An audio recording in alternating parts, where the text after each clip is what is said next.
వైఎస్ఆర్సీపీని అసలు పొలిటికల్ పార్టీగా మేము గుర్తించడం లేదు, అది ఆకురౌడీల పార్టీగానే గుర్తిస్తాం.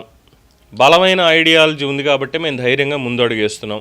మేము ఏం చేసినా అది రాజ్యాంగబద్ధంగా మాత్రమే ఉంటుంది.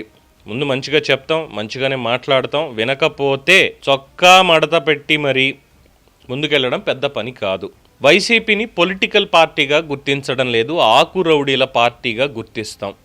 ఇది ఆయన చేసినటువంటి ఒక సంచలనమైనటువంటి వ్యాఖ్య. ఆకురౌడీల పార్టీ అంటే చూస్తూనే ఉన్నాం కదా, గంజాయి బ్యాచ్ కావచ్చు, ఇతరత్ర ఉన్నటువంటివి, అలాగే డ్రగ్స్ సరఫరాకి సంబంధించినటువంటిది, కల్తీ మద్యానికి సంబంధించినటువంటిది, ఇతరత్ర ఇవన్నీ కూడా, అలాగే బెదిరింపులకు దిగేటువంటి వాళ్ళ హావభావాలు, వీటన్నిటిని చూసినప్పుడు అదొక పొలిటికల్ పార్టీ కాదు, కేవలం ఆకురౌడీల పార్టీ మాత్రమే. ఇదే చాలామంది అభిప్రాయం. అందుకే 164 కూటమికి ఇచ్చారు, 11 జగన్మోహన్ రెడ్డి గారి పార్టీకి వైఎస్ఆర్సీపీకి ఇచ్చారు అనేది ప్రజల్లో ఉన్నటువంటి అభిప్రాయం.